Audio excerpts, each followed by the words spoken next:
Bueno, hemos tenido una semana muy potente, con muchas novedades, tanto en el plano nacional como en el plano internacional.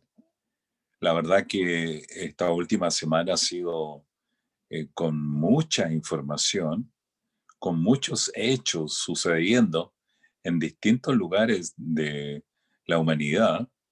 Y muchos hemos pensado que la situación del mundo resulta más que interesante desde el punto de vista escatológico, palabra que le gusta utilizar mucho a Patricio. Y tiene, la palabra escatología tiene que ver con una de las áreas de la teología que se dedica a estudiar básicamente los principios bíblicos que las escrituras eh, declaran para referirse a la segunda venida de nuestro Señor y Cristo. Por lo tanto, es un tema muy actual, la escatología, y hay muchos que están estudiando con mucha atención todo lo que está ocurriendo en la tierra, todo lo que está ocurriendo en el cielo y todo lo que está pasando en el mundo espiritual, porque pareciera que las señales son tan llamativas que nos hacen pensar una y otra vez en que podemos estar al borde de la venida de Cristo. Eh, Quizás no queda mucho tiempo con respecto a la venida del Señor, aunque el corazón del Señor es tan grande, es tan poderoso, que a veces yo creo que Dios puede eh, resistir el venir por el hecho de esperar que la gente pueda arrepentirse. El amor del Señor en relación a eso es muy grande, pero todo indica que han ocurrido muchos sucesos. Me pongo a pensar en la gente de la India y mi corazón se conmueve. El segundo país más importante, o sea, en términos geográficos y también en términos de habitante, el segundo país más grande del mundo está viviendo una situación increíble con el COVID. La gente está muriendo diariamente en una forma impresionante y la cantidad de cientos de miles de enfermos de COVID aumentan día a día. Y muchos piensan de que puede haber en ese lugar una cantidad de muertos impresionante. Y es un poco lo que también muchos piensan con respecto a Latinoamérica, que es una zona del mundo en la que también se ha notado la ausencia de provisión eh, logística adecuada como para detener esta pandemia, y las resoluciones de los gobiernos o los hechos han sido paradojales. eh, Meses atrás hablábamos de Uruguay y el comportamiento que éste había tenido como país en medio de las circunstancias actuales, y todo el mundo quería irse a Uruguay.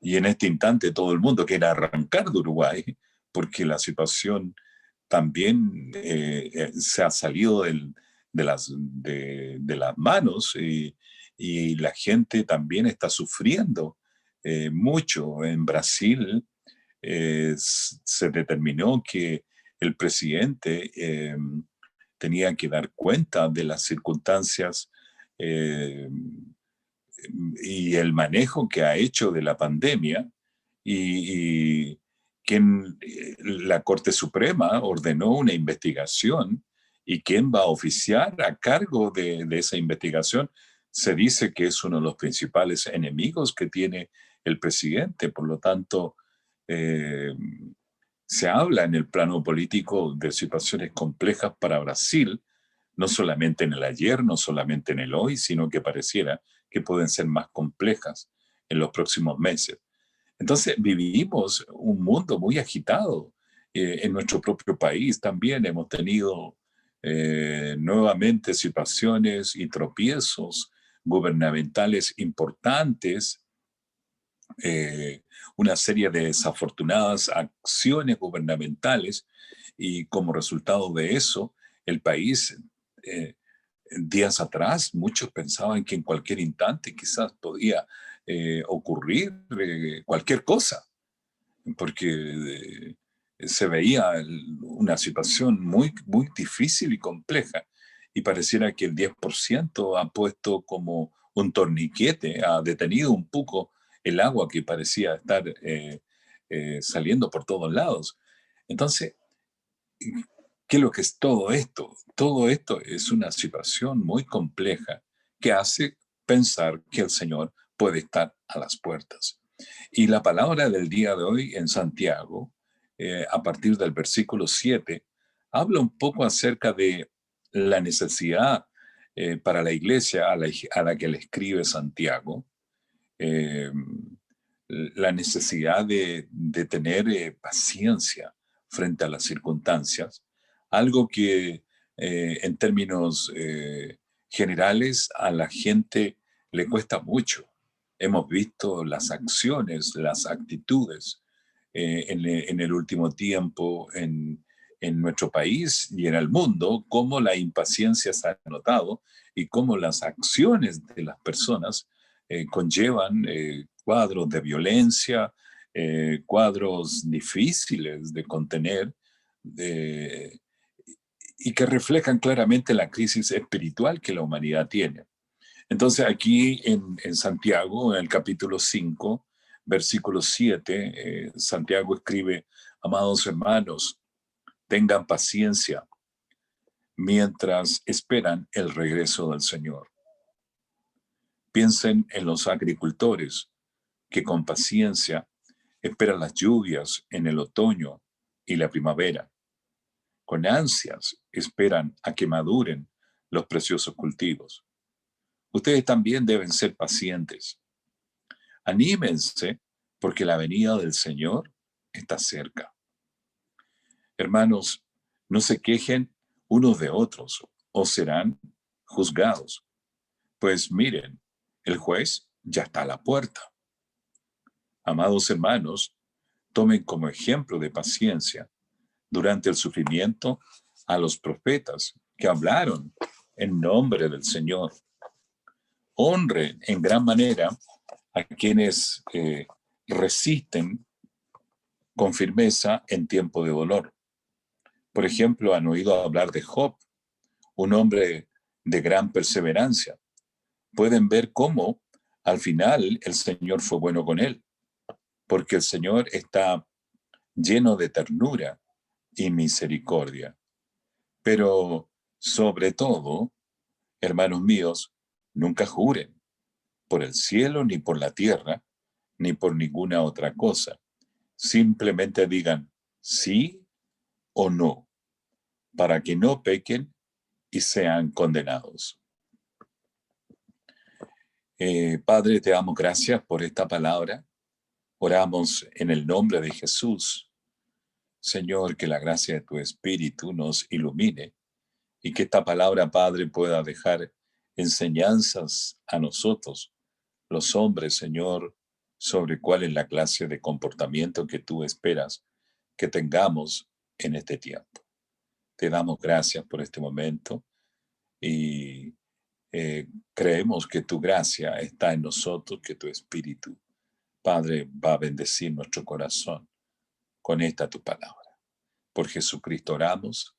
Amén. Eh, lo que tenemos aquí es una exhortación a la paciencia y también a la perseverancia. Son versículos, son 5 versículos, pero con mucho contenido, con mucha profundidad. La verdad que Santiago, hay 3 Santiago en la escritura, pero se piensa que el Santiago que escribe esta epístola es Santiago, conocido como el hermano. Y cuando se piensa en este Santiago, muchos creen que este nombre surge un poco también de la propia epístola de Pablo, una de las epístolas de Pablo. Eh, Se piensa que el término el hermano es por el hecho de estar refiriéndose al Jacobo, hermano de Cristo, en términos humanos. Y puede ser, pero lo que sí se puede determinar es que este Jacobo es un hombre con una fuerte base reflexiva, escritural, eh, eh, muy judaica, muy apegada al Antiguo Testamento, con una influencia muy potente, y en un estado de transición en términos de revelación. eh, Quizás podríamos decir como uno de los primeros en escribir y donde la revelación todavía no es tan clara en el corazón de él como las cartas finales de Pablo, donde se aprecia todo un cultivo de gracia y de renovación con respecto a la vida en Cristo, mucho más honda. Y otros dicen que la verdad, honestamente, es una carta con un fuerte tinte judaico porque es una carta escrita a los eh, cristianos, pero que mantenía ligazón por causa de su nacionalidad con la ley de Moisés. Entonces hay lineamientos de esa naturaleza que podrían estar relacionados con ese hecho. La verdad que Santiago es una, es una carta de ánimo, es una carta muy aguda en muchos sentidos. En la tarde hablaba con Domingo y como él decía en un instante, parece ser una carta que da muchos golpes a a los que la leen porque no deja a nadie con la cabeza puesta en el mismo lugar una vez que se lee. La verdad que es una carta aguda, pero con enseñanzas diversas, muy contundentes. Y en estos versículos, lo que observamos es lo que hablábamos al comienzo, una palabra quizá muy necesaria para los tiempos actuales, donde podemos reflexionar sobre la importancia de mantenernos sensibles al hecho de que el Señor Jesús puede volver a aparecer en cualquier momento. Amados hermanos, tengan paciencia mientras esperan el regreso del Señor. La verdad, honestamente, Pablo eh, quizás, quizás hablaría de la paciencia bajo una óptica más que humana, como pareciera referirse Santiago, bajo una óptica más eh, como fruto del espíritu. Y lo que en hermenéutica habitualmente se usa cuando uno ve un texto que pareciera aislado de otros textos que tienen una idea de pensamiento parecido, lo que generalmente es hacer una hilación y la unificación. Este texto por nada echa por tierra lo que Efesios o lo que Gálatas o Colosenses dicen con respecto a la obra del Espíritu y lo que éste produce en el corazón. Podríamos decir, amados hermanos, llenos del Espíritu, tengan paciencia mientras esperan el regreso del Señor, porque la paciencia como un elemento puramente humano es eh, es un estado tan transitorio, tan elemental, tan flaco, porque por nuestra propia capacidad no podríamos generar algo tan ajeno a nosotros mismos como es la paciencia. Eh, es decir, si el Espíritu Santo nos está llenando nuestro corazón, nos está gobernando nuestro ser, es muy difícil poder proveer un fruto de esta naturaleza en, en nuestro nuevo hombre espiritual. Eh, con esto no estamos desacreditando a Santiago, sino que simplemente estamos unificando ciertos criterios en distintos pasajes que hablan sobre lo mismo, la necesidad de la paciencia. En una reunión como hombres, la paciencia muchas veces uno de los sitios donde más tropezamos nosotros los hombres, porque generalmente nosotros los hombres tenemos tendencias a ser impacientes, tenemos tendencias a experimentar o a desear que los resultados de nuestros planes, de nuestros anhelos, sueños, nuestros emprendimientos, resulten rápido. Y entonces estamos frente a un llamado, a un hecho que es muy externo a nosotros mismos. Pero en el Señor puede ser una realidad espiritual que podemos ir trabajando y desarrollando cada día más. Estas áreas de la impaciencia se reflejan de manera rotunda en el plano del varón, en áreas, particulares, por ejemplo, en el trabajo familiar, en la relación con la esposa, en la relación con los hijos, a veces en la relación con los hermanos de la iglesia. Nuestra impaciencia es más fácil de percibir. Y a veces en el ámbito laboral, por una cuestión de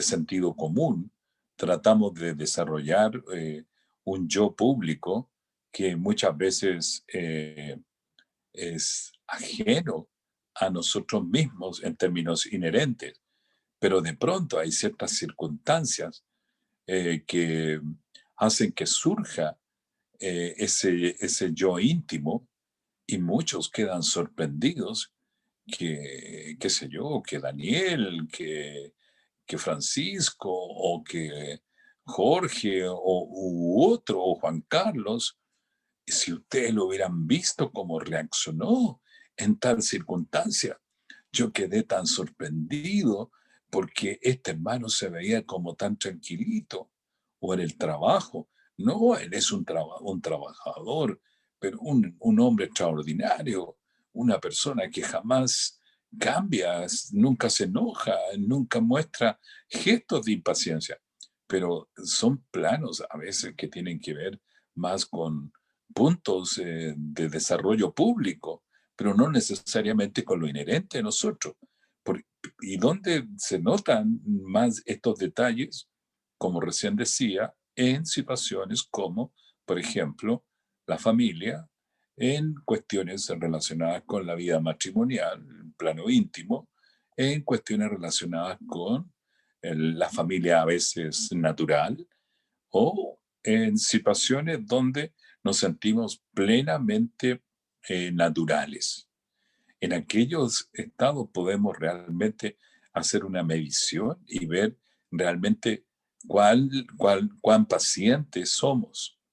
Eh, pero es tan importante cultivar esta paciencia por la vida del espíritu, porque Pedro, por ejemplo, hablando de la mujer y la relación entre el hombre y la mujer, algo que es tan importante para una reunión como esta, donde la mayoría somos casados, quizás con algunas excepciones, pero en general somos casados y nos importa mucho el matrimonio, porque Pedro habla acerca de que nosotros como hombres debemos respetar a nuestras esposas, recordando que estas son como un vaso frágil.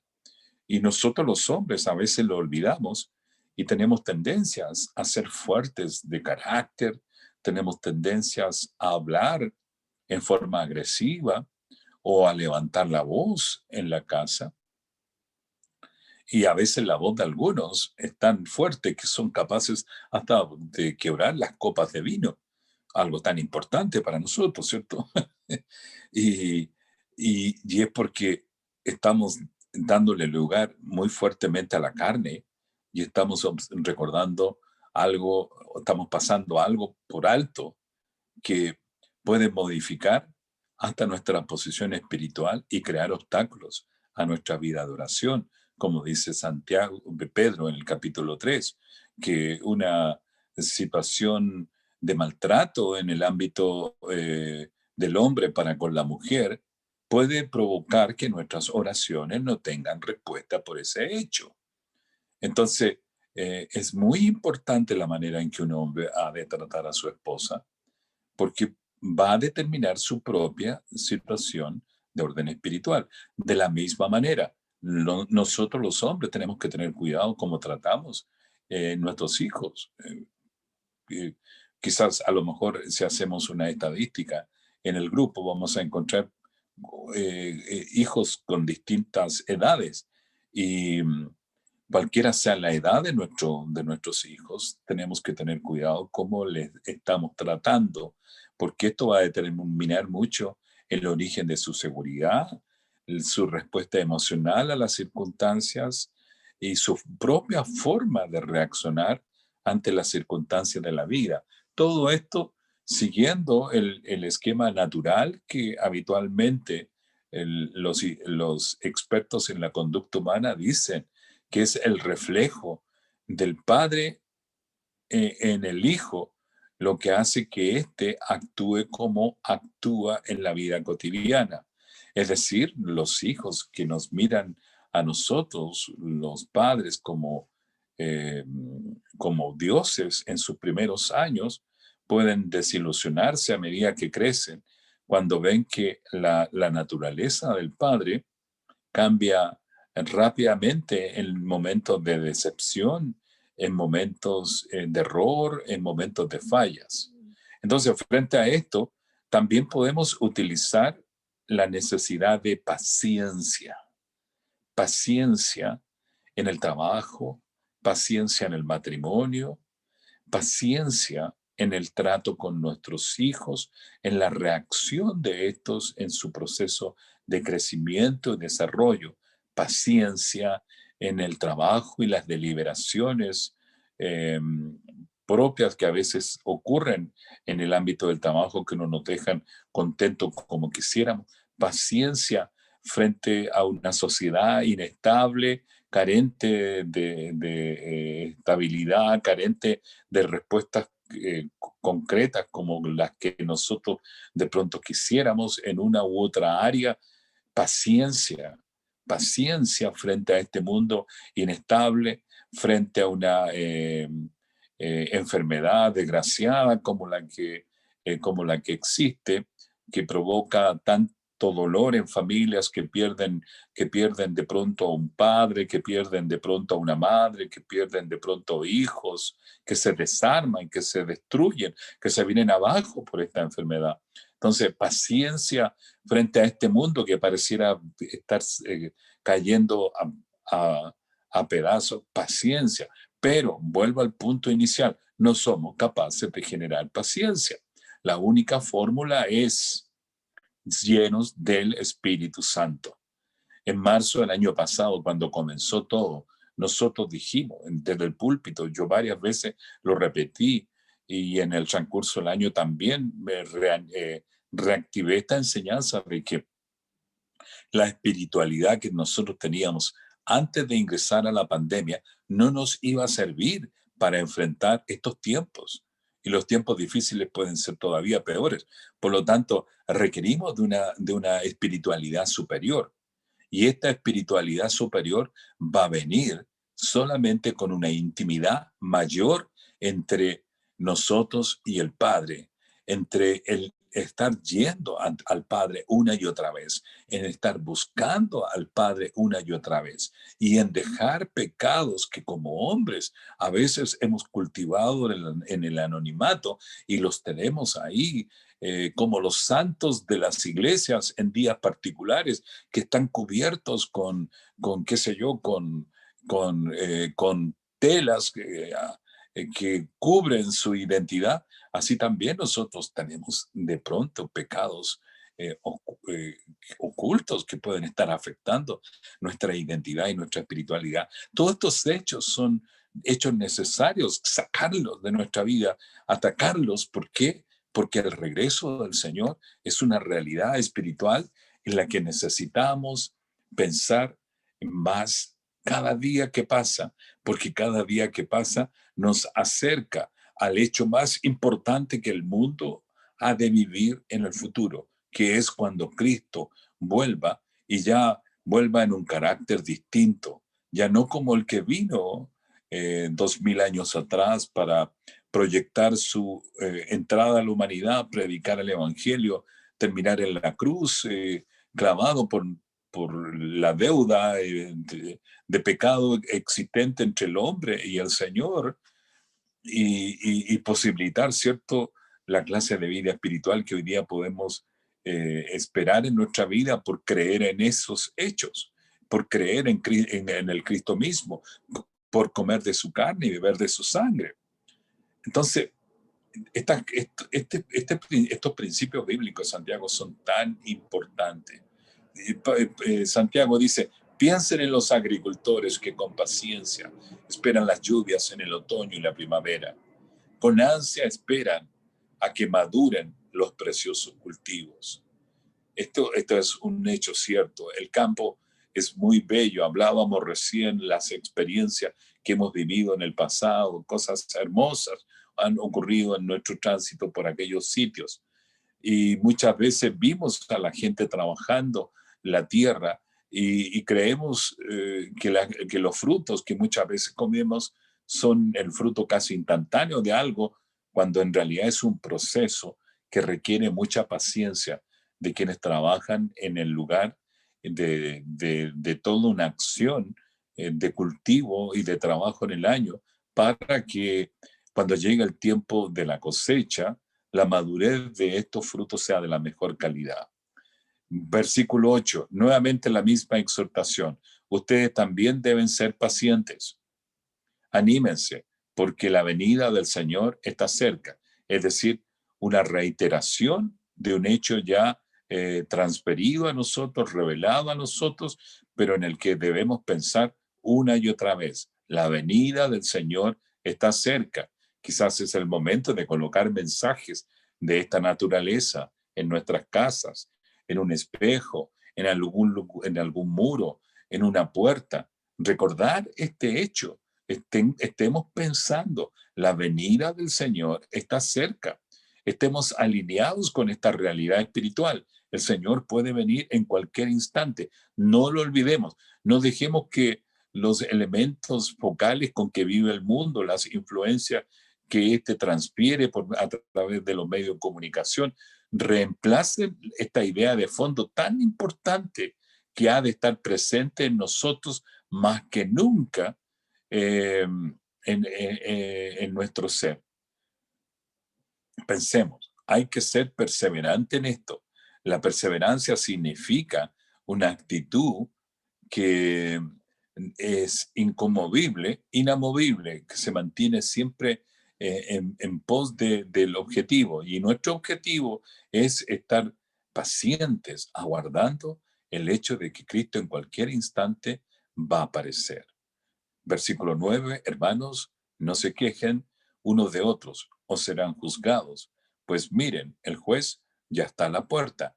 Este versículo tiene que ver con la crisis que los cristianos vivían en esa época.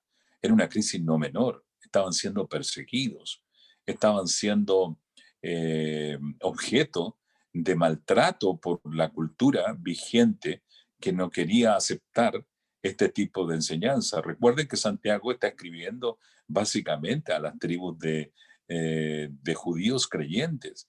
Y estos judíos creyentes de Cristo, muchos de estos lo han perdido todo. Muchos de estos han perdido sus realidades familiares, han perdido sus vínculos tradicionales, han dejado de pertenecer los niños a los maestros con los que habían crecido y se estaban educando.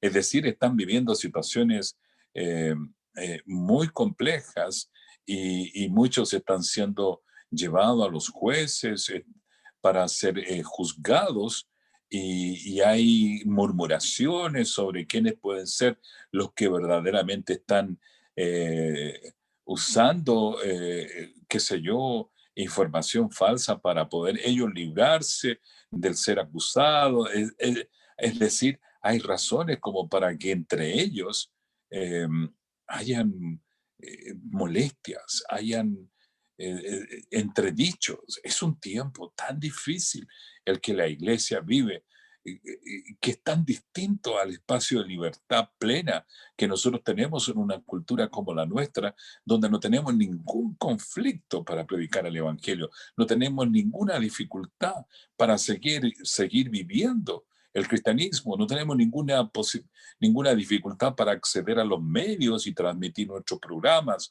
no tenemos dificultad para darnos a conocer en el barrio como cristianos, no hay ningún problema con respecto a este tipo de cosas.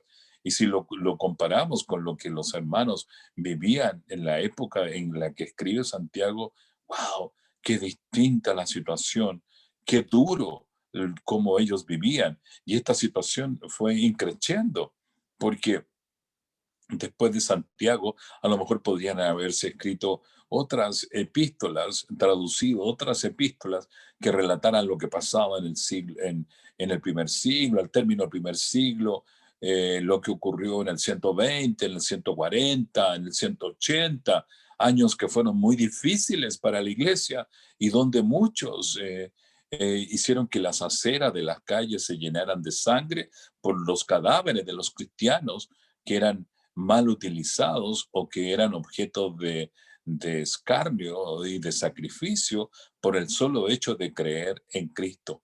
Entonces, estas palabras eran importantes porque eran una preparación para dicha instrumentalización malvada de Satanás, que creía que por medio del escarnio y el sacrificio y la muerte de los creyentes iba a terminar con la iglesia. Y lo único que hacía con este tipo de cosas es que surgieran más y más creyentes, más y más personas siguiendo al Cristo y que la iglesia fuese ensanchando más y más su influencia y que Roma comenzara a decrecer y asustarse hasta que surge Constantino eh, tratando de buscar y haciendo uso de una supuesta experiencia de orden espiritual y la iglesia se ve en una relación de pronto de tú a tú con el principal gobierno de la humanidad y de tú a tú en una posición en la que estratégicamente la iglesia llega a la consolidación en términos de popularidad, lo que para muchos es el momento en que la iglesia comienza a perder autoridad espiritual porque se transita de una visión espiritualista pura a una visión espiritualista comprometida con el Estado, comprometida con cuestiones de influencia política y todo esto se refleja en el hecho de que la iglesia comienza a abastecerse de ciertas realidades seculares como los templos, ¿cierto? Que sacan sus dioses y esos dioses son cambiados por la cruz y son cambiados por, qué sé yo, por eh, personas que supuestamente tienen la autoridad espiritual como para ser recordados como tales, y después las influencias siguen y qué sé yo, la iglesia va perdiendo su identidad. Todo por esos avances hacia la secularización. Y eso es en lo que debemos tener cuidado nosotros siempre, evitar que hechos de esa naturaleza nos aparten de estas ideas del versículo 7, 8 y 9. Versículo 10. Amados hermanos, tomen como ejemplo de paciencia durante el sufrimiento a los profetas que hablaron en nombre del Señor. Santiago insiste con la idea de otorgar fuerza y hacer pensar a los creyentes sobre, eh, sobre personajes bíblicos que son una auténtica influencia en medio del dolor y de la aflicción.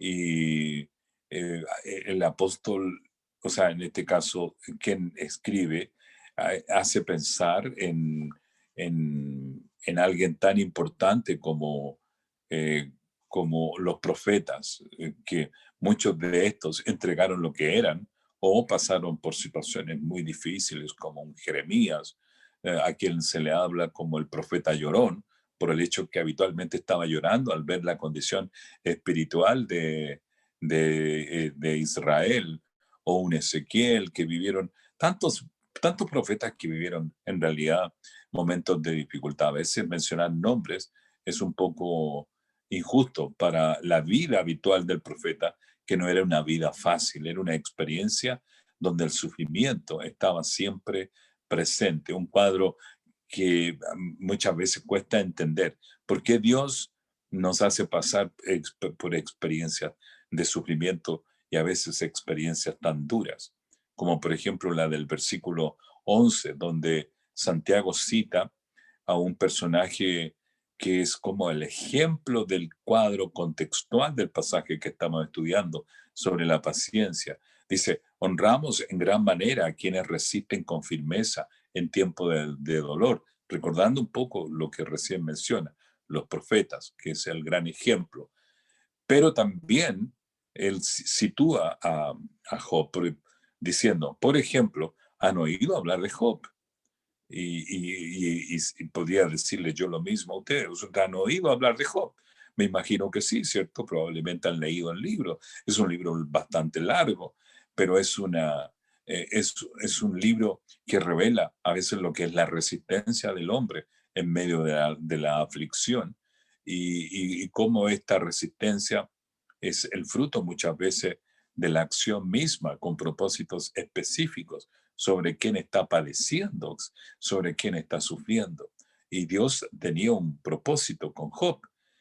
Pueden ver cómo al final, dice la palabra, cómo el Señor fue bueno con él, porque el Señor está lleno de ternura y misericordia. Un hombre, claro, que en el principio fue tratado, Dios le permitió que Satanás lo atacase, le quitase, qué sé yo, propiedades, le quitase su familia, sus hijos, qué sé yo, el fruto mismo de sus hijos, los recursos económicos de estos. Y después le permitió también a Satanás que le tocase su propia condición física y comenzó a vivir experiencias de dolor increíble. Eh, pero todo esto tenía el ejemplo de que Job pudiese entender de que su vida en el Señor, su vida en Cristo no era el fruto de su propia capacidad de resistencia o su propia habilidad de justicia, sino que dependía única y exclusivamente del Señor. Era el Señor quien lo había llamado, era el Señor quien se había revelado, por lo tanto, él debía aceptar en un plano netamente de gracia todo cuanto él podía llegar a ser. Y Dios le bendice una vez que comprende Job todas estas cosas, le bendice con una posición espiritual mejor que la que tenía antes de que entrase en prueba, o si no, mejor una situación con plenitud tan grande como la que tuvo cuando sus hijos estaban presentes, dándole nuevamente una familia, otorgándole nuevamente hijos, otorgándole prosperidad, haciéndolo un hombre eh, con una espiritualidad muy fuerte y muy conocido por la gente de su tiempo. Termino, pero sobre todo, hermanos míos, dice en el versículo 12. Nunca juren por el cielo, ni por la tierra, ni por ninguna otra cosa.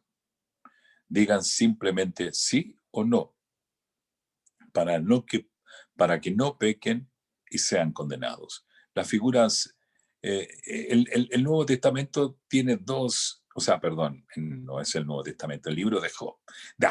El libro de Santiago, ahí sí, ya estoy medio perdido. El libro de Santiago tiene dos divisiones, la falsa religión y la verdadera religión.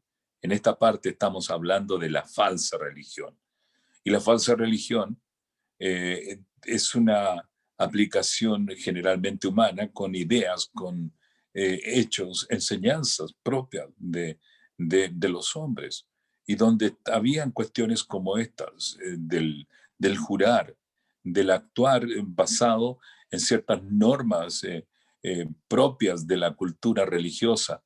Y Santiago, por eso, eh, se atreve a decir, nunca juren, nunca actúen conforme a estas motivaciones religiosas falsas, sino que aprendan a ser hombres de virtud, aprendan a ser hombres con definiciones claras frente a las realidades, hombres espiritualmente muy sólidos en sus niveles de argumentación.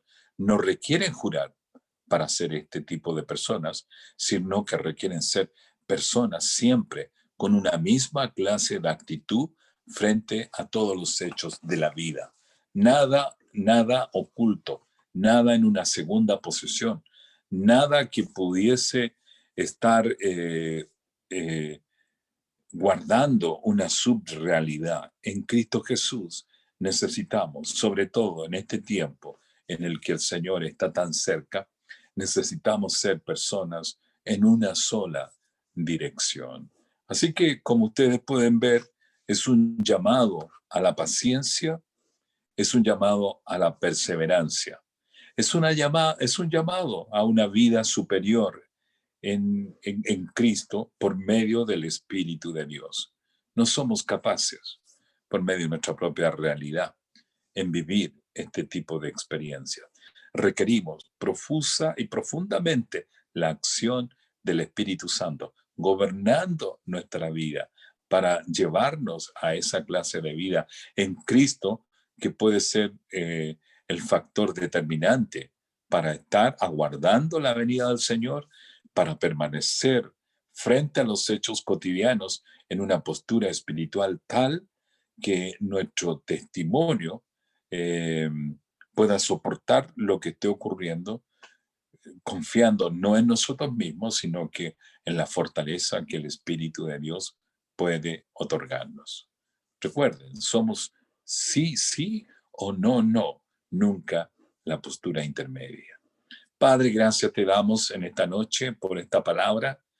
Gracias te damos, Padre, por bendecirnos por algo tan profundo, tan especial. Dios, reconocemos que como hombres tenemos tanta incapacidad frente a la paciencia.